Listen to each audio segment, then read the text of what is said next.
In this video, we're going to be talking about what this type of research looks like, what it looks like to be curious about something, to dig into your passion project, and what research looks like when you're really paying attention to the quality of the sources that you're using.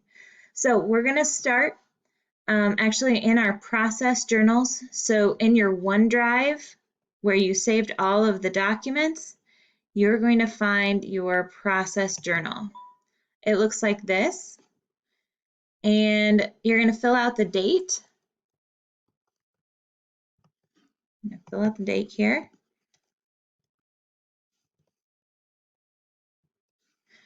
And then you're going to find your reflection question. What do I already know about this topic, and what do I still need to find out? Because that's going to be the basis of my research. So I'm going to list some things here that I need to research a little bit more. Okay, so here are some things that I want to research. I want to research some tempo, musical keys, and melodies that help bring a sense of calm or a sense of focus.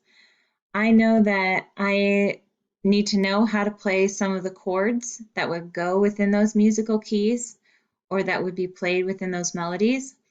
I also am just curious about where this type of music is used in other parts of real life, because I want to see how bringing it into my classroom can also connect to real life of students. And so I'm going to talk to a musical therapist about that. One of the things that you're aiming for in your research here is to have many different ways of finding out knowledge beyond just a Google search. However, Google is where we're going to start because you can learn a lot from people online who have posted what they know.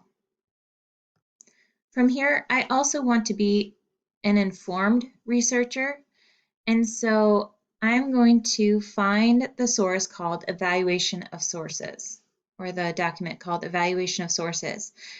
And in this document, I'm kind of thinking about my inquiry question, my personal project goal, and my outcome. And my goal is to collect resources first, and then I'm going to dig more into those resources so that I can find the information that I'm looking for. And so as I'm finding these sources, there's space for 7. Obviously, you can have more, and you can have even a couple less than that. You can have 5 sources. I would definitely say that what we're aiming for of having like a variety of sources would require more than 1 or and probably more than 3 so that you can get information from a lot of different people and areas of life. So here are some of the questions that I'm considering as I'm reviewing the sources and finding some good ones. So I'm going to be looking at when it was created, how current it is. I'm going to be looking at the relevance. Is this source going to help me answer my question or accomplish my goal? I'm going to be looking at who made it and who's associated with it. And I'm also going to be looking at the purpose and kind of the stances that that author or that organization has. Okay, so once we really start researching, we're going to start with a fresh Google page. We want no other tabs open, just so we can start our research afresh. And I'm going to start by Googling calming musical tempo.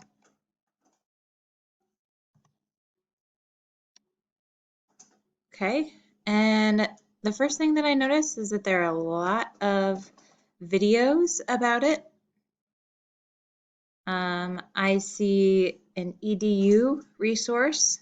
One of the things that I want you to notice as I'm searching is that I'm not going to click on any of these until I've kind of dug in a little bit to see what's there, what's available. I'm not just going to click on the first thing that comes up. So calming music tempo is what we're looking at. Releasing stress through the power of music. It's a counseling website, it looks like. It's not exactly what I'm looking for. Activating and relaxing music entrains the speed of beat.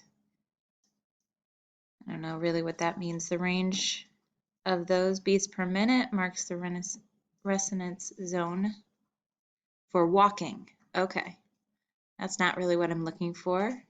Comforting music for children, anxiety, daily activities, that's from Mashable, effects of musical tempo on musicians, and non, most relaxing music ever.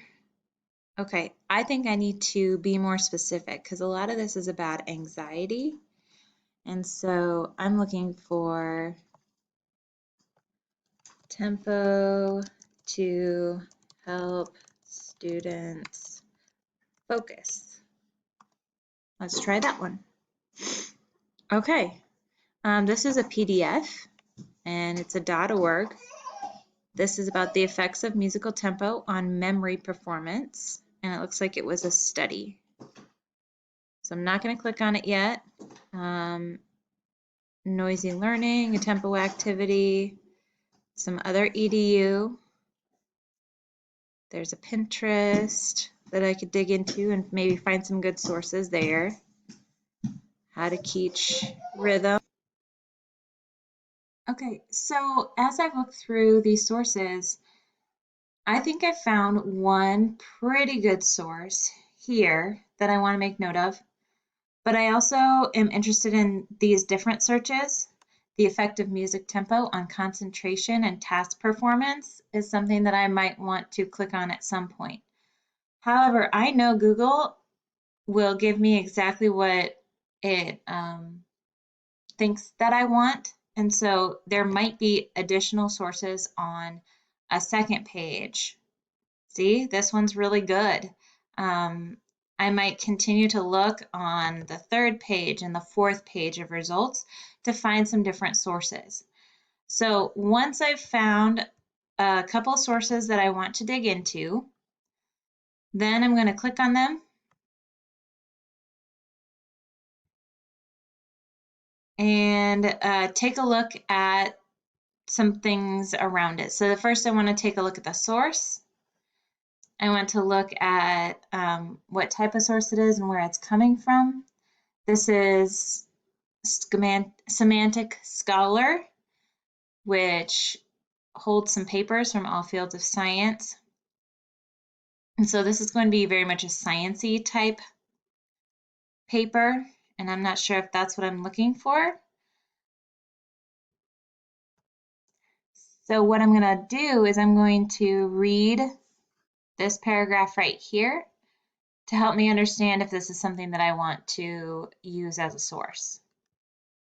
In this case, it looks like I would be interested in reading a little bit more about this so that I can have some background information for the music that I'm going to be playing with my students. So then I'm going to go back to my evaluation of sources, and I'm going to figure out what kind of source this is. So to do that, I'm going to scroll down to the bottom. And this source, the closest that I can come up with is a website or book, but neither of those are quite accurate. So I'm going to find what I need to know for an article. Regardless, I think I'm going to need the same things as a book. So I'm going to copy and paste that there. And then I'm going to find all this information and everything else, anything else that the site will give me. So here's the title, here's the author, here's when it was published. I can actually, on an academic paper, it has the citation here. And I can look at MLA, and there's my citation right there. So I might just copy that. And then I can put that directly into my source here. And so I'll do that instead. And then in my notes, I'm going to answer all of these questions about this source so that I have a good starting point when I start going back to these sources and really researching and reading. I'm going to show you one more type of source and how to cite it. So if we are still looking for tempo, here is a blog about music genres that help you study. And skimming over it, I see like forget the words, music with words distracts students. It has a video. It talks about the tempo. And so this looks like a source that I would actually use as I'm thinking about which types of music that I want to choose and learn how to play. And so I think this is a great source. However, I want to see what are they trying to do. It looks like this is an educator site, and so they're trying to sell themselves because I just got this little pop-up here.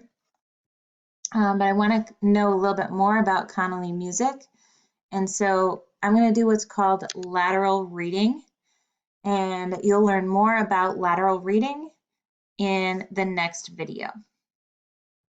When I've decided to use this source, then I'm going to be looking for all of the information about the source that I need to cite. So when I'm looking at a website, these are all of the things that I need to find. So I'm going to copy this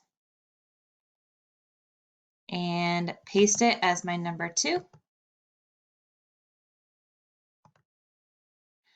And then I'm going to find all of this information, and then I'll go ahead and write my notes on my source.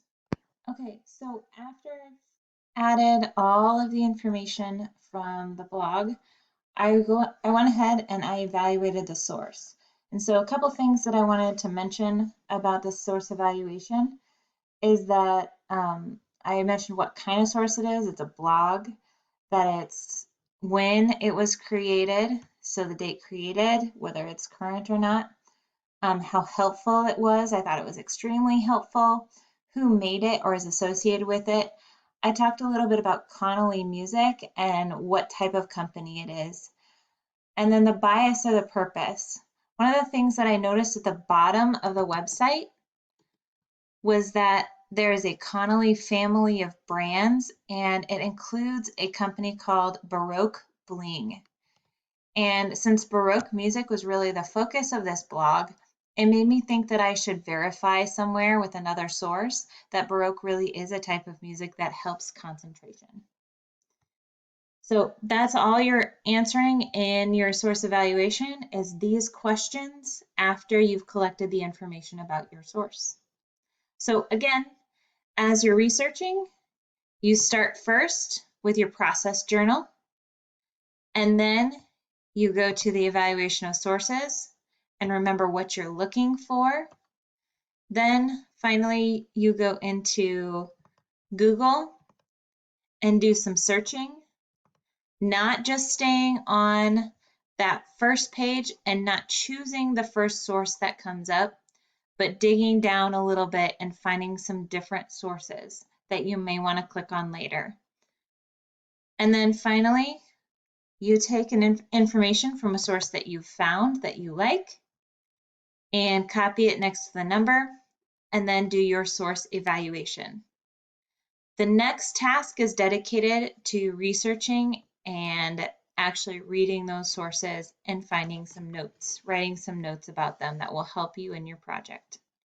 Enjoy!